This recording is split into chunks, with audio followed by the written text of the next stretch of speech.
So Tinashe Mutare has disclosed the real reason why he left Nash TV. He feels like everything that he wanted to do, he did all that and he did his best. So Nash TV came as a result of COVID-19, and during COVID time, people were indoors and they needed entertainment. When COVID ended, he just continued growing the idea. Media industry hands inonetsa kusimudza inoda mari and it requires accountability. Companies anogona kurana project yakadai so hanzi it's only ZBC because they get funding. Ndo vanogona kusimudza iyo project iyi vanonyatsonzi 100% they can offer everything. Iye anga asina funding aingowonawo kuti abudisa yakewo mari o inobva mumashows ndo yavaishandisa. So he has also dismissed the allegations that were going around ekuti anga ashungurudzwa nemaghetto youth. Paakatotanga project iyi akaziva kuti ndoma machallenges achasangana nawo emaghetto youth anenge anandunge youth vanozofamba vakuti akandibira $500 angu akatya mari akaita sei.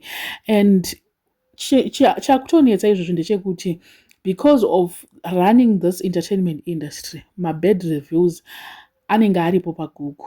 Vanhu vanenge vachida kuita business naye vachagoogla voona kuti aitadza kupa munhu $500 and kuzotanga kuexplaina all that inenge itori imwe nyaya iyoyo. So before pasati panyanyoona zvakawanda mukomana akabva tiregeningosuduruka munyaya dzacho idzodzo. Ana Nisha Tina nasainfluence musanyanyowatyira stereki, they are all set. Nisha pamaartist vakadzi hanzi she is top 5. Ane confidence zvese, she can do whatever she wants to do and achieve.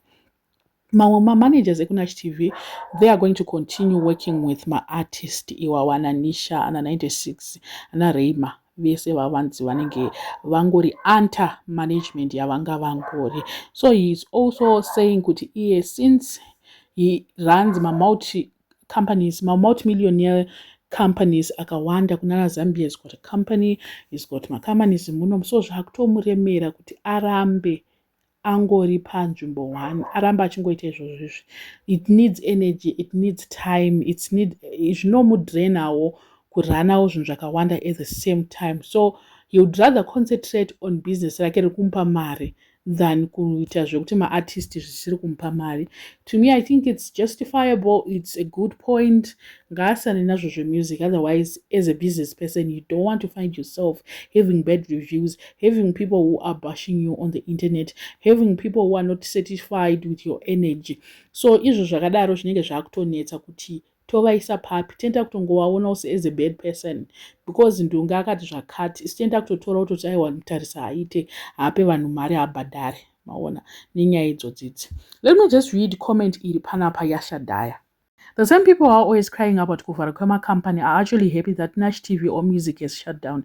See how your trade can blind you. Kwauri ukufarira kuti hopefully Sainflow Nisha T nevamwe vakuzopera. You even forget that Nash TV, there are those besides the artists who worked there. Presenters, designers, writers, producers, camera crew, etc.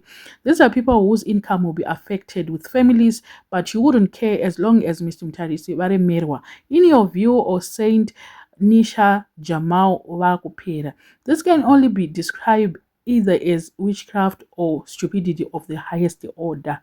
And chokwadi ichocho pana vamwe vanhu vakatofara kuti at least zvavharwa ndo zvataingatsoda kuti anyatsosvika ipapo pekuti aremerwa kambani hachaigona. Vanhu vasiri kuzototi employment rate yatokwira zvekudaro. Vanhu ivavo vatobva kukambani kwamutarisa vasisina mabasa, vatongojoina the rest of us. And it's said kuti kuzoti munhu usimuke ipapo pakanenge pakaoma. Mabasa acho iwawo anenge asina mapenjeni, anenge asina kana chii, anything that will sustain you till you get the next job, till you get the next offer. Hakuna mapackage zvekutodaro. It's like kuti basa rako you are doing your work according to the contract. Contract ikatongopera zvatopera. Pamwe pacho ndepekutoti kukasaita mashows evanhu ivavo, then they don't have money. So nyaya yacho zvinenge zvakatooma kuti Tinashe, yes, it was a good decision for him, but for the masses that work there, it's actually a train smash. I don't know what you guys think, but this is painful. I thought I was going to hear kuti no, it will continue under another person. Nash TV will be taken by someone else, but no one is going to take it. They're going to close their doors. So unfortunate. that he has reached to that point. I don't know what you guys think. Let me know in the comment section what are your thoughts. Panya e. Basura subscriber, please keep our number growing. Today pasa December unoi. Tishke 32, tinge takwenda ku 33 manje.